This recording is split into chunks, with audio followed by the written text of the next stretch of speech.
Baghdad کے ایک پرانے تنگ گلیوں والے محلے میں ایک خستہ حال گھر تھا جس کی دیواروں پر وقت کی دھول جم چکی تھی۔ اسی خاموش گھر کی دہلیز پر ایک تھکی ہاری عورت اکثر شاموں کو بیٹھی دکھائی دیتی تھی۔ اس کے چہرے پر صبر کی جھریاں تھیں اور آنکھوں میں ایک دائمی اداسی بسی ہوئی تھی۔ وہ عورت زلیخا تھی، ایک بیوہ جو کئی سال پہلے اپنے شوہر یوسف کو ایک بیماری کے ہاتھوں کھو چکی تھی۔ یوسف ایک شریف، نیک دل اور محنتی انسان تھا جو زلیخا کو سچائی اور وفا کی نشانیوں میں سے ایک لگتا تھا۔ اس کی موت کے بعد زلیخا کا دنیا سے رشتہ جیسے کمزور ہوتا چلا گیا تھا۔ زلیخا کا ایک ہی سہارا تھا، اس کا بیٹا جس کا نام حسان تھا، لیکن یہ سہارا بھی اس کے لیے سکون کا باعث بننے کی بجائے ایک نہ ختم ہونے والی آزمائش بن چکا تھا۔ حسان بچپن سے ہی نٹ کھٹ، ضدی اور شرارتی تھا۔ وہ محلے کی گلیوں میں شور مچاتا، پڑوسیوں کے پھول توڑتا، چھوٹے بچوں کو تنگ کرتا اور کسی کی بھی سننا اس کی شان کے خلاف تھا۔ اسکول جاتا تو استاذوں سے الجھتا، گھر آتا تو ماں کو رلاتا۔ زلیخا کے لیے زندگی صرف فکر و فاقہ نہیں بلکہ دل کا عذاب بن چکی تھی۔ محلے کی عورتیں اکثر اس سے ہمدردی کرتے ہوئے کہتی، زلیخا تو بڑی صابر نکلی، ورنہ ایسی اولاد تو دشمن کے حصے میں بھی نہ آئے۔ وہ بس خاموش ہو کر سر جھکا لیتی، مگر اندر ہی اندر وہ ٹوٹتی جا رہی تھی۔ دن بدن اس کا دل حسان کے رویے سے خالی ہوتا جا رہا تھا، مگر ماں تو آخر ماں ہوتی ہے، چاہے بیٹا کتنی ہی تکلیف دے، دل کا گوشہ بنے رہتا ہے۔ زلیخا راتوں کو جاگ کر دعائیں مانگتی، آنکھوں سے آنسو بہاتے ہوئے بس ایک ہی فریاد کرتی، یا اللہ میرے بیٹے کے دل میں رحم ڈال دے، اسے ہدایت دے دے، میری آخری امید نہ بجھنے دے۔ ایک دن بارش کی رم جم پورے بغداد پر چھائی ہوئی تھی۔ آسمان سے برستے قطرے زمین کو جل تھل کر رہے تھے، مگر یہ منظر شہر کے باسیوں کے لیے صرف ایک خوشگوار لمحہ تھا، مگر زلیخا کے لیے نہیں۔ وہ اپنے ٹپکتے چھت والے کمرے میں بیٹھ کر بار بار دروازے کی طرف دیکھتی، پریشانی سے دوپٹہ لپیٹتی، دل ہی دل میں بس یہی سوچتی جا رہی تھی، حسان کہاں رہ گیا ہے۔ دوسری طرف حسان اپنے ہم عمر شرارتی دوستوں کے ساتھ محلے کی گلیوں میں بارش کا خوب مزہ لے رہا تھا۔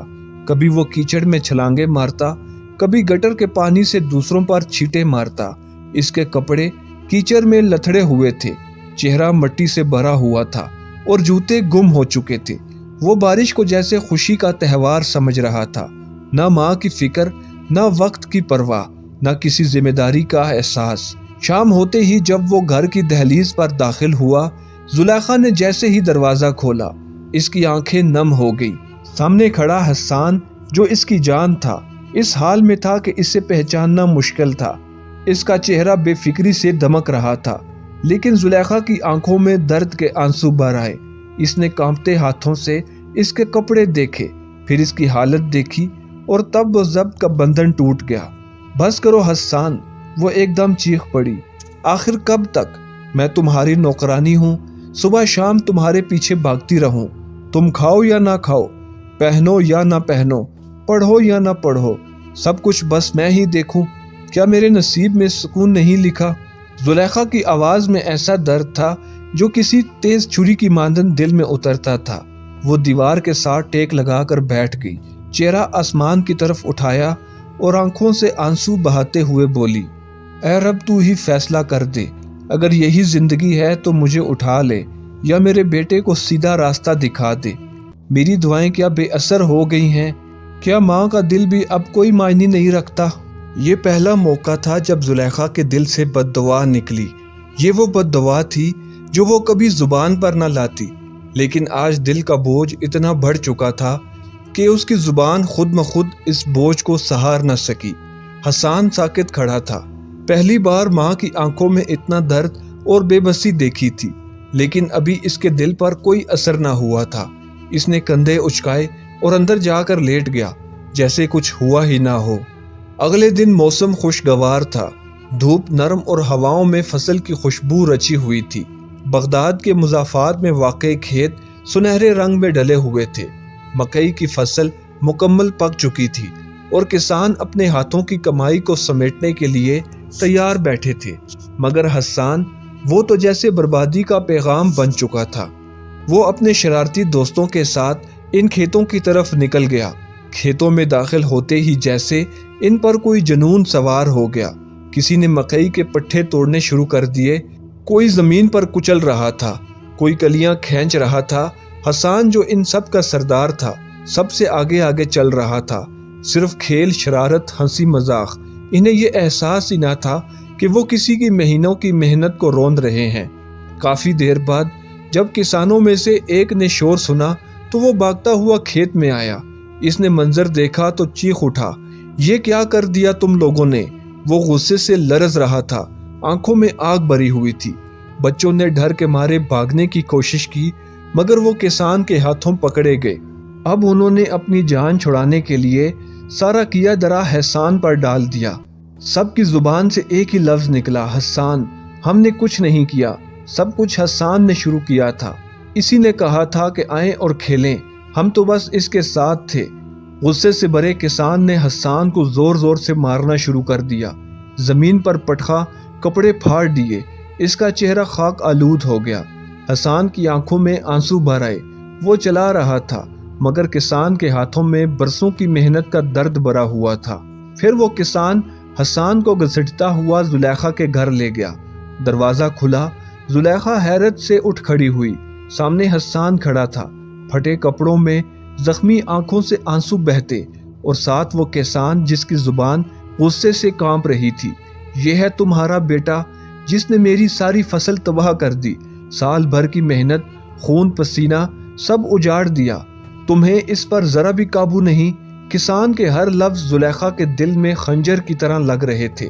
کسان کے جانے کے بعد زلیخا کچھ لمحے ساکت رہی، پھر جیسے اس کے اندر برسوں سے دبا لاوا پھٹ پڑا۔ اس نے حسان کے دونوں کندھے پکڑے اور زور زور سے جھنجھوڑا۔ کیا دشمنی ہے تمہاری مجھ سے حسان؟ کیا برباد کر کے ہی دم لوگے مجھے؟ میرا سر جھکا دیا تم نے، میری عزت خاک میں ملا دی۔ جس ماں نے تمہیں اپنے خون سے پالا، تم اس کے لیے زحمت بن گئے ہو۔ اور پھر اس نے پہلی بار حسان پر ہاتھ اٹھایا۔ تھپڑ کی گونج کمرے میں سناٹے کی طرح پھیل گئی۔ زلیخا رو رہی تھی، چیخ رہی تھی، اور ساتھ ساتھ بد دعائیں دے رہی تھی۔ اے اللہ، اگر میری دعا کی کوئی وقت نہیں تو میری بد دعا کو قبول کر لے، یا تو اسے ہدایت دے دے یا پھر اسے مجھ سے چھین لے۔ حسان کچھ لمحے روتا رہا، پھر بغیر کچھ کہے گھر سے باہر نکل گیا۔ نہ ماں نے روکا، نہ اس نے پلٹ کر دیکھا۔ دن گزرنے لگے، 1 دن، 2 دن، 3 دن، 1 ہفتہ گزر گیا، پھر دوسرا۔ زلیخا کی آنکھیں دروازے کی طرف لگی رہتی، مگر حسان واپس نہ آیا۔ محلے والوں نے پوچھا، رشتہ داروں نے تسلی دی، لیکن زلیخا کا دل صرف ایک صدا دے رہا تھا، کہاں چلا گیا میرا بچہ؟ کیا وہ میری بد دعا سچ ہو گئی؟ کافی وقت گزر چکا تھا۔ بغداد کی گلی کوچوں میں اب زلیخا کے بیٹے کا نام کوئی نہیں لیتا تھا۔ زلیخا خاموش ہو چکی تھی، اس کی آنکھوں میں ایک امید کی روشنی مدھم پڑ چکی تھی۔ دن رات بس وہ ایک ہی دعا مانگتی، یا اللہ میرا بیٹا جہاں بھی ہو سلامت ہو، اسے اپنی راہ دکھا۔ ایک دن فجر کے بعد محلے میں ایک عجیب سی گہما گہمی شروع ہوئی، چہمگوئیاں ہو رہی تھی۔ لوگ ایک دوسرے سے خوشی اور حیرت میں لپٹ کر کہہ رہے تھے، تمہیں پتا ہے مسجد میں ایک نیا نوجوان آیا ہے، سبحان اللہ کیا چہرہ ہے، جیسے نور برس رہا ہو، اس کی تلاوت سنو دل کانپ جائیں، آنکھیں نم ہو جائیں، قرآن کی تفسیر ایسے بیان کرتا ہے کہ جیسے دلوں میں اتر جائے، وہ تو علم کا خزانہ ہے، اور عاجزی ایسی جیسے زمین پر جھکا ہوا فرشتہ ہو۔ یہ باتیں زلیخا نے بھی سنی۔ پہلے تو اس نے دھیان نہیں دیا، پھر جب محلے کی عورتوں نے آ کر اس کا ہاتھ تھاما اور کہا، چلو زلیخا تم بھی چلو، دل کو سکون ملے گا، آنکھوں کو روشنی ملے گی، ایسا لگتا ہے جیسے اللہ نے فرشتے کو بھیجا ہو۔ زلیخا جو مدتوں سے بوجھ لیے جی رہی تھی، آہستہ آہستہ مسجد کی طرف چل پڑی۔ مسجد لوگوں سے بھری ہوئی تھی، ہر طرف خاموشی اور عقیدت کا عالم تھا۔ وہ آخر میں بیٹھ گئی پردے کے پیچھے، اس کی آنکھیں مصلی پر بیٹھے نوجوان کو دیکھنے کے لیے ترس رہی تھی۔ پھر جیسے ہی تلاوت شروع ہوئی، وہ آواز، وہ لب، وہ لہجہ، وہ وقفے، زلیخا کی دل کی دھڑکن تیز ہو گئی۔ وہ پہچان گئی تھی، یہ آواز تو حسان کی ہے، یہ انداز، یہ کرات، یہ ٹھہراؤ۔ پردہ ہٹا اور زلیخا کی نگاہ اس نوجوان پر پڑی۔ سفید لباس، سر پر سفید عمامہ، چہرے پر نور، آنکھوں میں سکون اور زبان پر قرآن۔ یہ تو میرا حسان ہے۔ زلیخا کی آنکھوں سے بے اختیار آنسو بہنے لگے۔ اس کا دل جیسے روشن ہو گیا ہو۔ جس بیٹے کو اس نے بددعا دے کر کھو دیا تھا، آج وہی بیٹا قرآن کی روشنی بن کر بغداد کے دلوں کو جگا رہا تھا۔ درس ختم ہوا، لوگ سلام کر کے اٹھنے لگے، مگر زلیخا وہیں بیٹھی رہ گئی۔ پھر ایک بزرگ نے اس نوجوان کے قریب آ کر کہا، بیٹا یہ خاتون تم سے کچھ کہنا چاہتی ہیں۔ نوجوان نے نظریں اٹھا کر دیکھا، آنکھیں پلکوں پر رک گئیں، زبان رک گئی، دل دھڑکنے لگا۔ امی، اس کے لبوں سے نکلا۔ زلیخا نے باہیں کھول دیں۔ میرے بیٹے، میرے حسان۔ لوگوں کی آنکھیں نم ہو گئیں۔ ماں اور بیٹے کے درمیان برسوں کی جدائی ختم ہو گئی۔ زلیخا نے بیٹے کے سینے سے لگ کر کہا، اللہ نے میری بددعا کو دعا میں بدل دیا۔ میرا بیٹا آج میرے لیے فخر بن گیا ہے۔ پورا بغداد اس منظر کا گواہ تھا۔ ایک ماں کی آہ، ایک بیٹے کا سفر، اور رب کی رحمت نے ایک کہانی کو ایمان و ہدایت کا چراغ بنا دیا۔ حسان، جس کے سینے میں اب قرآن کی روشنی تھی اور چہرے پر نرمی و ندامت کا نور، ماں کے قدموں میں گر پڑا۔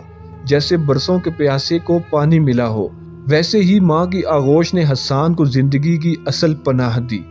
وہ خاموشی سے ماں کے پاؤں کو چومتا رہا۔ زلیخا کی آنکھوں سے آنسو مسلسل بہہ رہے تھے، مگر اب وہ آنسو پچھتاوے کے نہیں بلکہ فخر، شکر اور محبت کے تھے۔ حسان نے اپنے چہرے کو ماں کے قدموں پر رکھتے ہوئے کہا، امی جان، اگر آج میں جو کچھ بھی ہوں تو وہ آپ کی دعاؤں کا نتیجہ ہے۔ آپ کی آنکھوں کے آنسو، آپ کی بے سہارگی، آپ کی وہ ہر رات جو آپ نے میری فکر میں جاگ کر گزاری، اللہ نے سب سن لیا اور مجھے بدل دیا۔ زلیخا نے بیٹے کو اٹھایا، گلے لگایا۔ اس لمحے کی حرارت دونوں کی روحوں کو جلا بخش رہی تھی۔ حسان نے نرمی سے ماں کا ہاتھ پکڑا اور احترام سے کہا، آئیے امی، اب آپ میرے ساتھ میرے گھر چلیں، وہی گھر جو آپ کا ہے، جہاں اب آپ کی خدمت ہوگی، آپ کی راحت ہوگی، اور اب آپ کا بیٹا آپ کے قدموں میں اپنی زندگی بسر کرے گا۔ ماں خوشی سے اس کے ساتھ چل پڑی۔ بغداد کی گلیاں جن میں وہ کبھی حسان کے لیے آہیں بھرتی تھی، آج وہی گلیاں اس کے فخر کی گواہ بن گئیں۔ گھر پہنچ کر حسان نے ماں کو بٹھایا، تکیہ دیا، پانی پیش کیا اور اس کے پاس بیٹھ کر وہ کہانی سنانے لگا جو اس نے تنہائی میں جلی تھی۔ امی، جس دن آپ نے مجھے بددعا دی اور میں روٹھ کر گھر سے نکلا، میں سچ کہتا ہوں میں خود بھی نہیں جانتا تھا کہ کہاں جا رہا ہوں۔ نہ کھانے کو کچھ پتا، نہ سونے کو جگہ، میں در بدر گھومتا رہا۔ 3 دن میں نے فاقے میں گزارے۔ پھر ایک دن بارش ہو رہی تھی اور میں مسجد کے ایک کونے میں بیٹھا کانپ رہا تھا۔ تب ایک بزرگ میرے پاس آئے۔